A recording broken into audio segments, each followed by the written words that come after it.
Welcome to Morrison Madness. I'm Don. I'm LaShelle. So, I'm not exactly sure when this will release, but it's sometime after Thanksgiving at this point. Right, and so we're recording this the first week of November, or just after the first week of November, because we went to second weekend. We went to Vegas for a conference where we thought we would learn how to do our DJ karaoke, wedding planning, which we did learn some all of things. that stuff. We thought we would learn how That'll to do be all another that stuff better. podcast. Right. No, I'm just saying why we went. Right. There was this conference. We went to a conference in Vegas. Right. Because we wanted to improve on stuff. Right, for our DJ company. And I have never been to Vegas before. I'd only been there for work. And you have to explain that, because then that sounds like you lived there for a while. Oh, no, I drove a semi coast to coast, and we dropped people off that were moving there.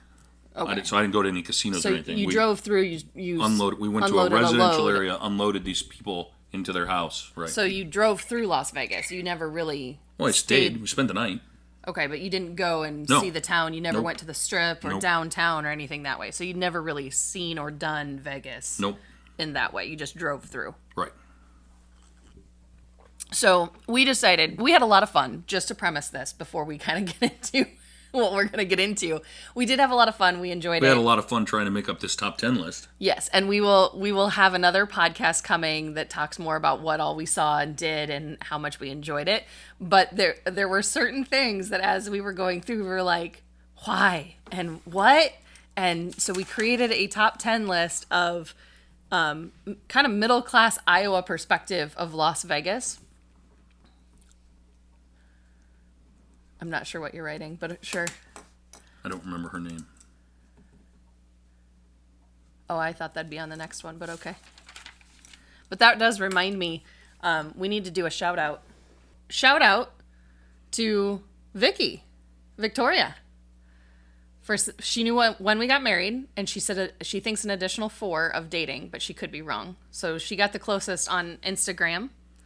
So, hi, Victoria. Thanks for following us. Thanks for being a good friend. Remember not when we got married, because Dunn has a hard time remembering that, which... I remember when we got married. Are you sure? Yeah. I just did my math wrong. I forgot what year it was. I thought we were in 2022. You're making this more complicated than it was. And I thought the other person right above Victoria had 11 years, so they would have been the same. No, 12 years. So 2 other people had 11 years. Yes, and she had 8 years plus 4. Which is 12. 8 plus 4 is 12. Leave me alone. I have no math today. No, none. You don't have math. And at this point, we haven't had anybody even comment on our Facebook one. So don't forget to be commenting on our Facebook and Twitter and Instagram. I don't think we've had anybody comment on Twitter yet either. I'll double check. So yeah, no comments on Twitter yet either. So again, make sure that you're following us on Facebook, Twitter, and Instagram and commenting. You might get a shout out. So again, shout out to Victoria. Good try for the other 2 individuals that posted on that as well. We saw you, I promise, but we're only supposed to shout out the person that was closest. So we'll have another one coming up soon. I'm positive. Okay. So now getting back to the Midwest middle class perspective. No, I don't know. No. You said you wanted to do a top 10 list. I do want to do a top 10 list. Well, top 10 reasons to go to Vegas. Oh, okay. Top 10 reasons to go to Vegas. So the number 1 reason that we had was that there's a mask mandate, but only if you don't smoke. Right. Yes. If you smoke, then you can go wherever you want to, and you don't have to wear a mask. Don't ever even have to have it. Yeah. So it was pretty crazy. It was. And it was interesting to me that we could literally walk in behind somebody to a place that was smoking, and they wouldn't say anything to the person that was smoking, but then they would ask us if we had a mask. Yeah.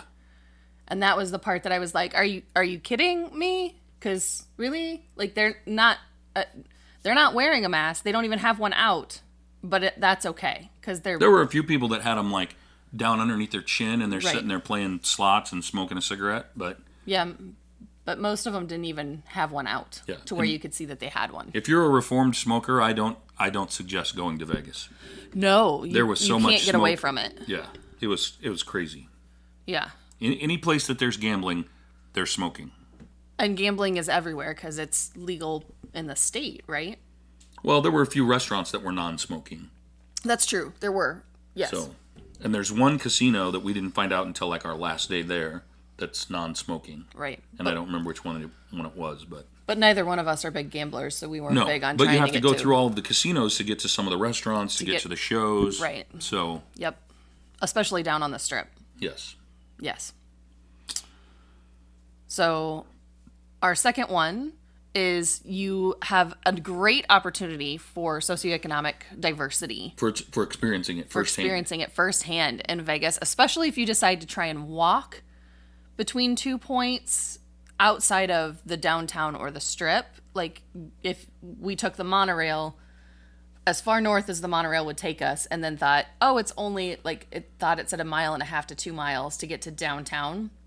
So we thought, that's not too far. We walk that around Iowa City. We'll just walk it.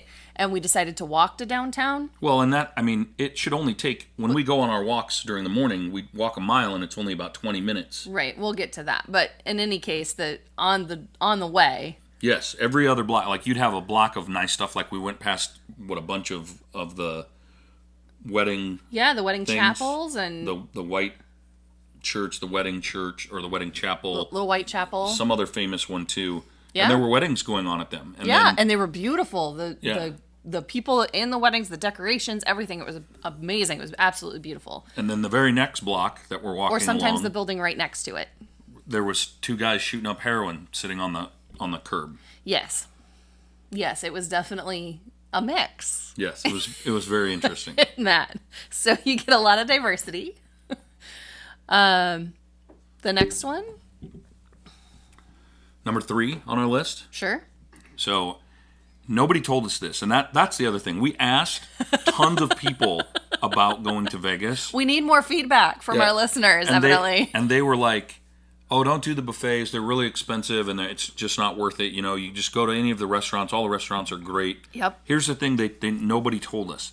If you don't have a reservation, you ain't getting in. Right, you're on an automatic diet. You got to have a reservation a month in advance. You can't just show up and call and get a reservation. So it is easy to diet in Vegas. Just don't make any reservations before you go. That's right. And then you'll be dieting the entire time you're there because you'll only be able to eat crackers out of a vending machine. Yeah. That's... It was our second night there, wasn't it? When we went down to the Strip. Yeah. We were going to go down and eat, and then we had an issue trying to get downtown or to the Strip. So then we went to the show first and then tried to eat after the show. Right. And there was no, like, Every we went place. to 5 different places. Do you have a reservation? Do you have a reservation? Like, it was insane. Yeah. And it wasn't during prime eating time, I wouldn't say either. It was 9:30, 10 o'clock at night when we were trying to find a place to eat. And yeah, every place said we had to have a reservation or we didn't get to go there. So we didn't go to eat any place on the Strip. No, none of the fancy restaurants that everybody knows all about. We didn't get to go to any of them because you had to have a reservation for all of them. Right. So then we decided instead that we were just going to go back to the hotel and we ordered... Subway. By the time we got back to the hotel, it was the only place you could get. Was it Subway that we had that night? That could be. I can't remember which night we had what, but yes. So dieting, very easy in Las Vegas. Our next one, number 4...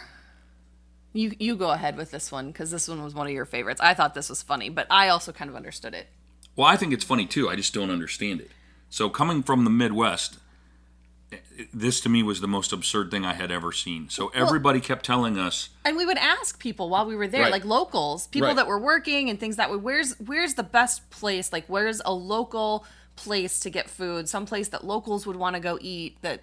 It doesn't have to be a high-end scale, just good food. Everybody said a steak place. You want steak. Want steak. Like the fancy Italian restaurant that we looked at, steak was the number 1 thing on the menu. The fancy French restaurant that we looked at, steak was the number 1 thing on the menu. Here's the thing. Coming from the Midwest, we're not going to pay $100 to $200 for a steak. I don't care how good you think that steak is. No. Not when we can get it here for... What? $30 to $40. Right.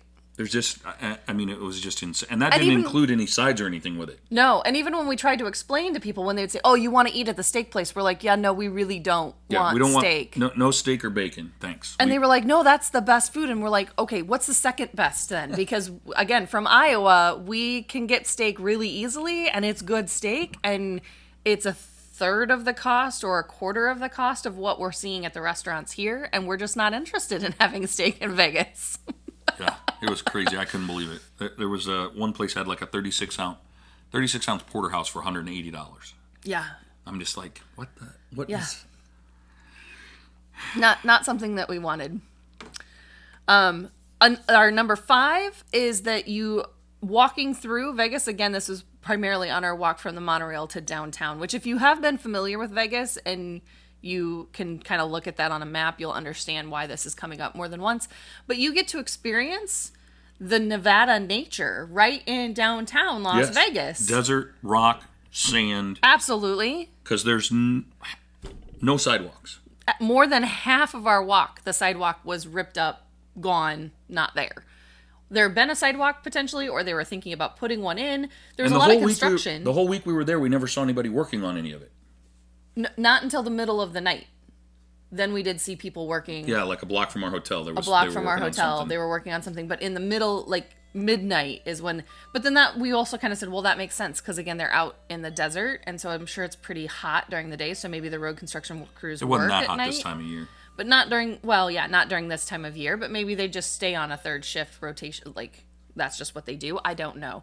But in any case... Yeah, there's no road construction crews working on anything, but everything has construction happening. And yes, rock, sand, dirt. Yes, we had to stop 2 or 3 times so I could get rocks out of my shoes. So you really get to experience nature in downtown, well, in the middle of Las Vegas. You don't have to leave the city to experience nature. Number 6. Oh, yeah. So, again, this walking thing. We learned real quick that you just take an Uber. Because, again, we tried to rent scooters, and we didn't have a reservation. You got to have a reservation to do everything in Vegas. It's funny to me because you see people go to Vegas, and they rent whatever, and they go rent a tux, and then they get married. Right. They had no reservations, and then they go out to some fancy restaurant and a casino, and they eat and celebrate. Even in the Friends episode, Ross and Rachel get married in Vegas randomly while they're drunk. Yeah, you cannot. You can't do that. No, you've got to have a reservation for everything. So, on part of this walk, it told us that it was 2 miles to get from where we got off the monorail to downtown. And when we do our morning walk, it's a mile around our neighborhood from going one direction from our cul-de-sac and coming back the other side. And we walk that in about 20 minutes, sometimes 25 minutes if we're a little slow. So about 20 minutes in, you said we're about halfway there, and I look at my phone and I realize, no, we haven't even gone a half a mile yet. So what should have been 40 minutes to maybe an hour walk ended up being over 2 hours. Yes. So I don't know how they measure miles in Nevada. They measure them differently. They're not the same as the way we measure them here in Iowa. It's really different. And later on, when we were taking an Uber by somebody and we were chatting with them and they were a local, and they said, yeah, pretty much any time it says on Google it's going to take you, a certain amount of time to walk, just plan on doubling it. Because for some reason, it's twice as long. Yeah, it's crazy. That's what the Uber driver said. Even though supposedly that's the correct measurement, it's not. So, yeah, I'm not quite sure how... But we got a lot of steps in. Oh, so many steps in. So, that brings us to number 7, which is working on your critical thinking and problem-solving skills is really easy to do in Vegas. Because every time you need to get somewhere, especially if it's like to a show that's not a huge, big, popular, like in one of the very large theaters, but in one of the smaller theaters, there are no directional signs that we could find in the hotels. It'll tell you that it's in a hotel. Well, you can't even tell what direction you are in a hotel. No, you can't tell. These hotels are so big. North, south, east, west, you can't tell. Yeah, you have no idea which direction you're going. And then it has you go up an escalator, down 2 blocks, down the steps, take the elevator up to the 3rd floor, yes, across this street. Yes. And you're still in the same hotel. Yes. It was insane. Yes. We almost were late for the one show. Right. So as we went to go to see a show on the Strip, and again, the monorail says it takes us right off, and we're talking to people, they're riding the monorail, and they're like, oh yeah, you're going to get off at Bolly's, and it lets you off literally inside the hotel. Like, you get off the monorail station, and you walk up from the monorail station into the hotel. It'll be super easy to find. And we're like, great. And we had 20 minutes. 20 to 30 minutes to get there, 20 minutes, 30 minutes to get to the show before the show was going to start. And we didn't wander. Like, we walked straight. So as soon as we get into the hotel from the monorail, there's a big poster of this show that we want to see. Great. And there's nothing around. And you turn one way and it's basically a blank wall and some restrooms, and you turn the other way and there's a hallway. So we start going down the hallway, and we just keep walking. We walked through some sort of food court, and then we ended up in a casino area, and then we asked directions. They're like, oh, just keep walking that direction, you'll run into it. We ended up having to ask direction like 2 more times. Yeah. And there were turns in there as well that we had to take. So sometimes we had to backtrack and actually turn someplace to get to where we needed to go. And there were no signs. And so when we actually got there, I made some comment about we found you guys. And the ushers even said, yeah, that's more than half the battle of seeing this show is actually finding us. And I'm thinking, then why does nobody do anything about it if it's a known issue? But I got to work on my critical thinking and problem solving skills to be able to figure out how to walk through Vegas and find shows and find where you wanted to go. Because it's not a simple process. No, it's not. So number 8. Yeah. Here's more on Vegas wanting to help people with their dieting. So for a city that parties all the time, you would think that the restaurants would be open all night long. And maybe they are open later, like on the Strip, where you have to have a reservation kind of thing. Because they were open, I feel like, until 11. I saw on the signs. Could be. But even, so once we got back to the hotel and we're trying to call places to find out about getting delivery, and we finally had to sign up for Uber Eats, most of the places closed at 10 o'clock. Right. Yes. So, which is why we had Subway the first night. Very, very few places, other than McDonald's, Arby's, that kind of stuff, Burger King, Subway, they're open from like 4 p.m. to 10 p.m. and that's it. So on the one side, Vegas is health conscious because, if you don't know to take an Uber, you're going to walk a lot of places, right? Which is healthy. Yep. And you're going to diet because you don't know that you need to have a reservation and that they don't. Right. That place close at 10. Yes. Then on the other hand, everybody smoke. Right. Smoke. Everybody smokes. So.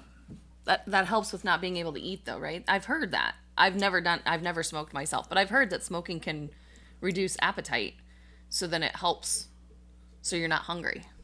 Is that true? I don't have any idea. Oh. I think a lot of people, when they quit smoking, they eat because they don't have anything to do. Oh, is that what it is? And then they gain weight, but I don't know. I don't know either. Okay. So yeah, the restaurants all close at 10. That was number 8 of the top 10 reasons to go to Vegas is you're going to eat on time. They're going to make sure you stick to a schedule. And have a reservation. So number 9,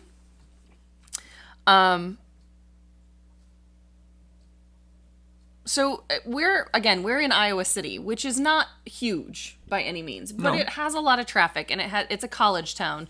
Well, and there's a lot of money in Iowa City. There is a lot of money in Iowa City. So we have a lot of upscale, fancy restaurants, things that way. And we pay the highest taxes we do for county taxes, for state, for property taxes. Right. We are one of the most expensive areas to live in Iowa. Right. Is Iowa City. That's kind of an easy way to state that. So Iowa as a whole is probably one of the cheaper places in the nation to live, but Iowa City is the most expensive in the state of Iowa. Correct. And you would think that with all of the money that Vegas has coming in, they have a lot of money coming in. With people coming in from out of state for fights, for concerts, for gambling, for conferences, for whatever. I mean, it's a destination place. With all of that money, you would think that it would be cleaner. Yeah. In addition to not having sidewalks, half the places. Right. It just was not. No. Now, the Strip was kind of well kept, but even that there were empty cups and empty bottles all over the place. It looked constantly like immediately after a game day in Iowa City. Yes. That's what it reminds me of, is everybody's tailgating trash everywhere. That's what it looked like constantly the whole time we were there. And again, I kind of get it because you do have a lot of foot traffic. You have a lot of people coming in. They're not respectful of the space.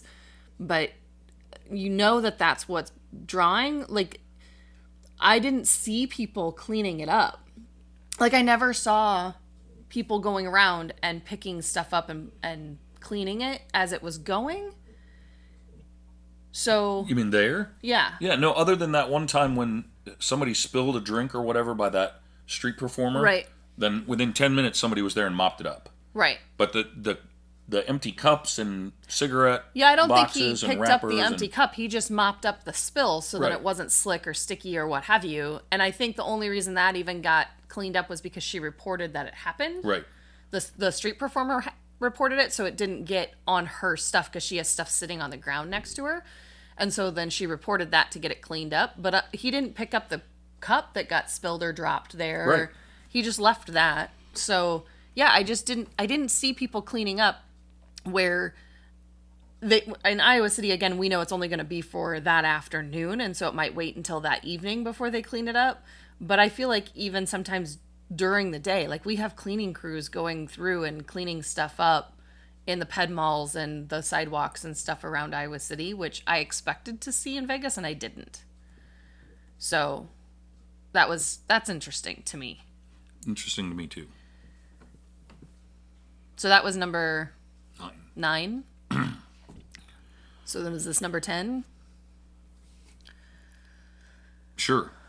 So number 10 was our monorail, which the monorail sounds like a great idea. It's basically kind of like a sky subway type idea, right? So you can buy day tickets. I even read online, definitely get a monorail pass. It's easy to travel between places if you just get the monorail pass. Great. And I was talking with people that have been to Vegas, and the monorail said like the farthest north stopped at downtown. That's what it said, is that one of the stops for down there for that place was downtown.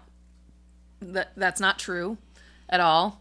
Well, and they kind of sucker you in. So you're looking at it, you've never been there, you don't know all of this stuff, and you're just trying to figure stuff out. Right.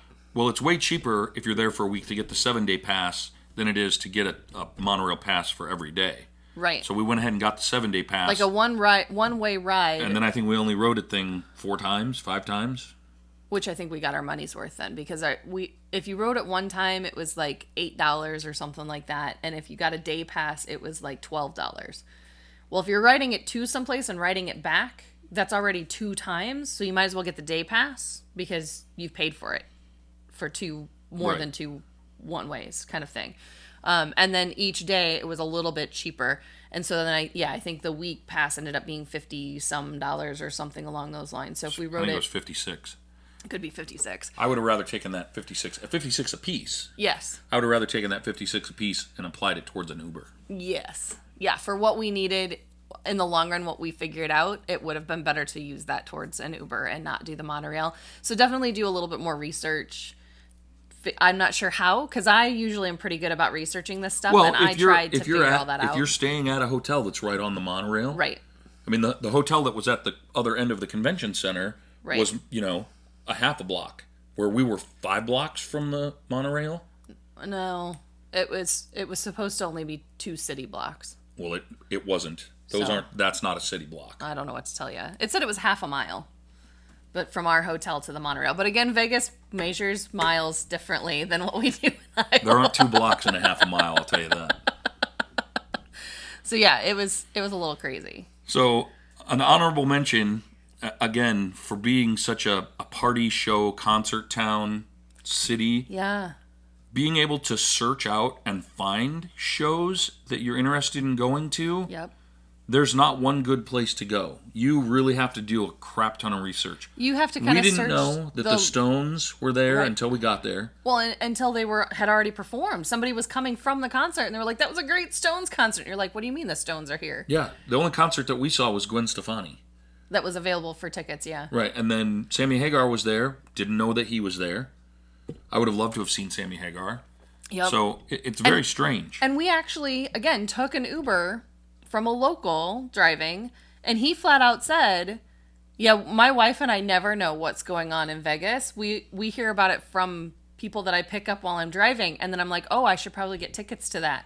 And we try and see if we can't get last minute tickets to shows. We never have any idea of the shows that are happening in Vegas. There isn't a good way, unless you're following an artist and the artist says they're coming to Vegas. There is no place that says, here's all the things that are happening in Vegas. I will say, in Vegas's defense, it probably was a mistake of ours to try to go down to the Strip the night of the big fight. Which we didn't even know was going on. Right. I was unaware that there was a big title fight. Yeah, I had no idea. And so that's part of why all the restaurants were booked up and you had to have a reservation. Right. The monorail was full. I mean, there were limos, traffic jams everywhere. Yes. So yep, that was pretty crazy. Yeah, it was a pretty crazy ride. But overall, so that was our bonus. We kind of sort of have a second bonus. Do we want to talk about the second bonus? It's not specifically to Vegas. It's just traveling in general. No, we'll talk about that. We'll do that another time. Yes. Something to look forward to, folks. So overall, again, if you've never been to Vegas, still go. But it's not... Figure out what you enjoy doing and just plan on kind of doing those things. And do your research as far as where it's at, how to get there. Don't be afraid to take a Lyft or an Uber, even if it's only a mile away. Because you'll spend more time trying to walk than what it would cost to take an Uber or Lyft.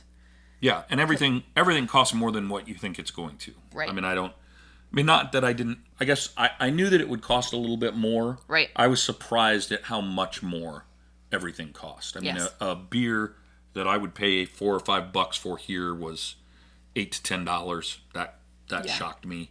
Yeah. Well, and sometimes they were like $13, $15 for a beer. For more exotic ones, yeah, but just a regular... Gotcha, okay. And like a shot of Rumple Mints, which I'm used to paying $5-6 for, was $10. Right. That's a little crazy to me. Right. But so plan on paying. If you're from the Iowa Midwest, it's at least double, if not triple. They do have a higher sales tax, so that's part of it. Yep.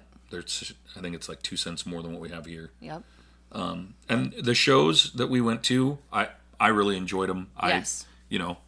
Yes. Again, everything's a little bit more expensive. Those same shows here probably would have had $35 tickets instead of $50 tickets. Maybe, yeah. But it was worth $50, I think. Yes. Both of them. Yes. I think they were really good shows. Shout out to Potted Potters. Yep. And shout out to Sarah Hester Ross. Yeah.